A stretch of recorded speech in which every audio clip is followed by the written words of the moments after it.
Les signes noirs, quand l'impossible devient réalité. Au XVIe siècle, chercher un signe noir était aussi vain que partir à la chasse au dahu. Cette expression désignait l'impossible absolu, puisque tous les signes étaient blancs.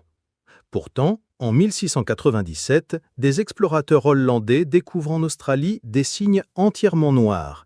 Cette découverte bouleverse une certitude vieille de plusieurs siècles et inspire aujourd'hui une théorie fascinante sur les événements qui changent le monde. Quand l'impossible devient possible.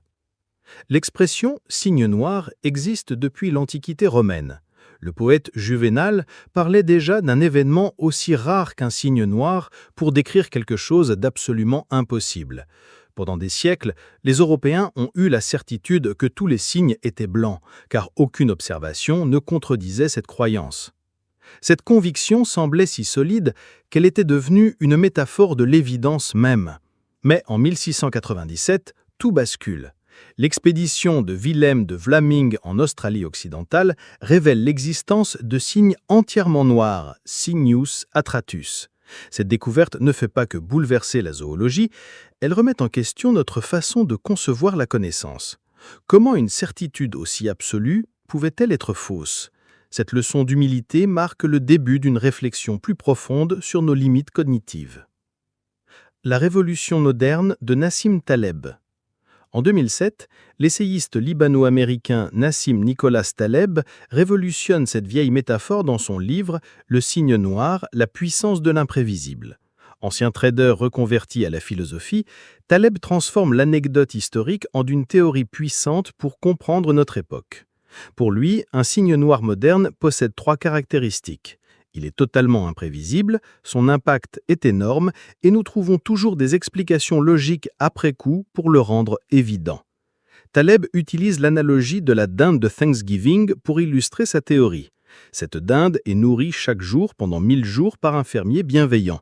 Du point de vue de l'animal, rien n'indique que cette routine puisse changer. Pourtant, la veille de Thanksgiving, l'impensable se produit, la dinde finit dans l'assiette. Ce qui était un signe noir pour elle était parfaitement prévisible pour le fermier. Cette histoire montre comment notre perspective limite notre capacité à anticiper les ruptures. Les signes noirs qui ont façonné notre histoire. Les exemples de signes noirs abondent dans l'histoire récente. Les attentats du 11 septembre 2001 ont stupéfié le monde entier et transformé la géopolitique moderne. La crise financière de 2008, malgré les signaux d'alarme, a pris de court les experts économiques.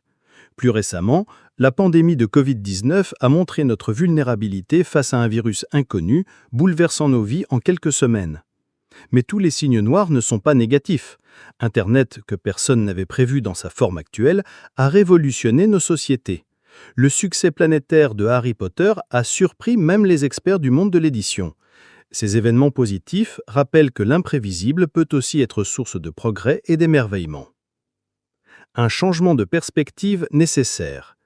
La théorie de Taleb remet en question notre confiance excessive dans les prédictions et les modèles mathématiques. Elle révèle nos biais cognitifs. Nous avons tendance à ignorer les signaux faibles, à surinterpréter les tendances passées et à rationaliser les surprises après coup. Cette prise de conscience nous invite à développer une nouvelle forme de sagesse, l'humilité face à l'incertitude. Dans un monde de plus en plus complexe et interconnecté, apprendre à vivre avec les signes noirs devient essentiel. Plutôt que de chercher à tout prévoir, peut-être devrions-nous nous préparer à l'imprévisible et cultiver notre capacité d'adaptation. Car comme l'a montré l'histoire, ce ne sont pas les événements ordinaires qui changent le monde, mais ces rares signes noirs qui surgissent quand on s'y attend le moins.